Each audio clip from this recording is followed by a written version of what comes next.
Bismillahirrahmanirrahim. Assalamu alaikum and welcome back to my channel.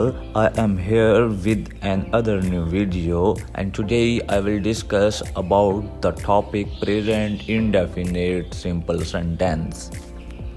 तो student सबसे पहले मैंने आपको as I already told you कि प्रेजेंट इंडेफिनिट टेंस क्या होता है। सादा फ़िक्रा होता है और ऐसा फ़िक्रा उर्दू का जिसके लास्ट पे ता है, ते हैं, ती है, ता हूँ या ती हूँ आ जाए, वो क्या कहलाता है जी? प्रेजेंट इंडेफिनिट टेंस कहलाता है। अच्छा, जैसा कि स्टूडेंट्स मैंने आपको सेंटेंस के बारे में बताया था कि सेंटेंस क्या होता है, इसी तरह अब क्योंकि हम टेंस जब लिखते हैं तो उसमें हमने सेंटेंस लिखना होता है, तो सेंटेंस का मैंने आपको बताया था अपना एक क्या होता है जी? फॉर्मेट होता है। फॉर्मेट कहते हैं तरीके को, कि इसको लिखने का अपना तरीका होता है। तो सबसे पहले हम लिखेंगे जी सब्जेक्ट। सब्जेक्ट क्या होता है मैं आपको ऑलरेडी बता चुका हूँ। उसके बाद वर्ब की फ़र्स्ट फॉर्म लिखेंगे। अच्छा जी, वर्ब की फ़र्स्ट फॉर्म, वर्ब मैंने आपको ऑलरेडी बता दिया कि वर्ब क्या होता है।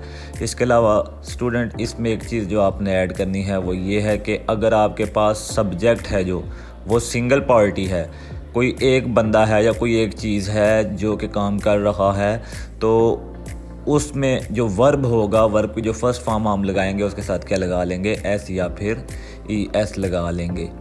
इसके अलावा जो लास्ट पे आता है वो ऑब्जेक्ट होता है, और आपको मैंने बताया था कि ऑब्जेक्ट क्या होता है? जिस चीज़ के ऊपर काम हो रहा होता है वो क्या होता है जी? ऑब्जेक्ट होता है। अच्छा, तो स्टूडेंट्स अब हम कुछ एग्जांपल्स ले लेते हैं जिनको हम सॉल्व करते हैं, जिनसे आपको मज़ीद क्या है समझ आ जाएगी। सबसे पहले हमने क्या करना है जी? सब्जेक्ट लिखना है, फिर फर्स्ट फॉर्म ऑफ वर्ब लिखनी है, फिर एस या ई एस लिखना है अकॉर्डिंग टू टेंस, फिर क्या लिख लेना है हमने? ऑब्जेक्ट लिख लेना है। तो स्टूडेंट सबसे पहले हमारे पास एग्जांपल है वो लाहौर जाती है। वो लाहौर जाती है। अब इस फिक्रे में देखें जी, सब्जेक्ट क्या है? कौन लाहौर जा रहा है? आई मीन कि कौन काम कर रहा है? वो काम कर रही है, तो इसमें वो है जो वो क्या होगा हमारे पास? सब्जेक्ट हो जाएगा। तो वो की जगह हम क्या लिख लेंगे? क्योंकि जाती है तो जाती है के लिए क्या यूज़ होता है? शी। लाहौर जाती है। अब नेक्स्ट हमने ये तो लिख लिया, अब नेक्स्ट हमने लिखना है जी वर्ब की फ़र्स्ट फॉर्म। अब वर्ब की फ़र्स्ट फॉर्म लिखनी है। वर्ब इसमें क्या है जी? मैंने आपको बताया था जो भी काम हो रहा होता है वो क्या होता है? वर्ब। तो इसमें क्या वर्ब है जी? जाना वर्ब है, तो हम जाने को इंग्लिश में क्या लिख लेते हैं? गो। अब स्टूडेंट ये वाला भी हमने फॉलो कर लिया, ये भी हमने लिख लिया, फॉलो कर लिया। अब नेक्स्ट क्या था? एस या ई एस। मैंने कहा था अगर आपके पास सब्जेक्ट सिंगल पार्टी आ जाती है तो उसके साथ आपने क्या करना है? जो वर्ब लगेगा फर्स्ट फॉर्म वर्ब की लिखेंगे, उसके साथ एस या ई एस लगा लेना है। तो ये क्योंकि वो सिंगल है, वो एक है, अकेली है जो जा रही है, तो इसलिए गो के साथ क्या लगा लेंगे हम? गोज़, ई एस लगा लेंगे। अब देखें जी आगे क्या है? लाहौर किधर जाती है जी? लाहौर जाती है। तो मैंने क्या कहा था? ऑब्जेक्ट, क्योंकि एस और ई एस के बाद ऑब्जेक्ट है, तो ऑब्जेक्ट की जगह पे हमने ऑब्जेक्ट लिखना है। ऑब्जेक्ट क्या होता है कि जिस चीज़ के ऊपर काम हो रहा होता है वो ऑब्जेक्ट होता है। तो यहाँ पे लाहौर पे काम हो रहा है, लाहौर जाया जा रहा है, तो लाहौर क्या हो जाएगा? टू क्या करना है जी? लाहौर लिख लेना है। ये हमारी कंप्लीट हो गई। नेक्स्ट एग्जांपल की तरफ चलते हैं। मैं फूल तोड़ता हूँ। अब देखें जी, मैं सब्जेक्ट की जगह मैं हूँ, तो मैं की जगह क्या लिख लेते हैं? आई।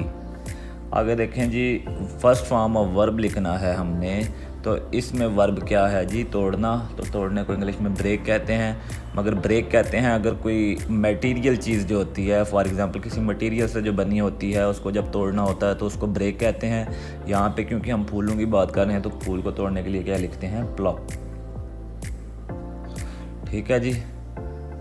आगे आ गया जी एस या ई एस सिंगल पार्टी के साथ। अच्छा स्टूडेंट, आपके लिए फॉर योर काइंड इन्फॉर्मेशन, आई और जो यू वर्ड होता है, आई और यू, इनके साथ हम हमेशा टू और मोर देन टू पार्टीज़ वाला रूल लगाते हैं। मिसाल के तौर पे इनके साथ हम एस या ई एस नहीं लगाते, क्योंकि ये दो ऐसे वर्ड्स हैं कि इनका हम इमेजिन नहीं कर सकते, इनका हम आइडिया नहीं लगा सकते कि ये एक बंदे के लिए यूज़ हो रहा है या ज़्यादा बंदों के लिए। For example, I hate you. अब देखें कितने स्टूडेंट्स ये वीडियो देख रहे होंगे, कितने लोग ये वीडियो देख रहे होंगे, मगर क्या कि उन्हें पता नहीं है कि मैं ये जो सेंटेंस है ये मैं किसके लिए यूज़ कर रहा हूँ। तो ये सारा कुछ कहेंगे जी मेरे लिए है, कुछ कहेंगे जी उसके लिए है, कुछ कहेंगे सबके लिए है। तो ये इसलिए आई और यू होता है, जो इसमें हम एस या ई एस नहीं लगाते, क्योंकि इसमें हम ये नहीं अंदाज़ा लगा सकते कि ये एक बंदे के लिए यूज़ हो रहा है या ज़्यादा बंदों के लिए। इसी तरह आई प्लक, आगे एस या ई एस नहीं लगेगा क्योंकि ये दो आई है इसके साथ, और उसके बाद ऑब्जेक्ट आ जाता है। तो यहाँ पे ऑब्जेक्ट क्या है? फूल। तो आई प्लक द फ्लावर। ठीक है स्टूडेंट्स। इसी तरह अब अगर हम नेक्स्ट एग्जांपल की तरफ चलें तो तुम की जगह यू आ जाएगा। आगे हमने लगाना है जी फर्स्ट फॉर्म ऑफ वर्ब। तो वर्ब क्या है? खाता, खाना। ठीक है जी। ईट, ईट कहते हैं जी इंग्लिश में। मैंने आपको बताया आई और यू के साथ एस या ई एस नहीं लगते। अच्छा, आगे ऑब्जेक्ट है, तो ऑब्जेक्ट क्या है? मील, या इसकी जगह आप फूड भी लिख सकते हैं। ठीक है जी। तो ये आपके पास आ गया। नेक्स्ट है जी वो अस्पताल जाते हैं। सब्जेक्ट क्या है? वो जाते हैं, तो दे होगा। ठीक है जी। दे फर्स्ट फॉर्म ऑफ वर्ब लगाएंगे तो वर्ब क्या है इसमें? जाना, गो। वेयर जा रहे हैं? Where they are going to hospital. So the hospital is object in this sentence. So we write object hospital. They go to hospital. ये होगा जी। ठीक है जी। तो स्टूडेंट्स आज के लिए हम इतना ही पढ़ेंगे।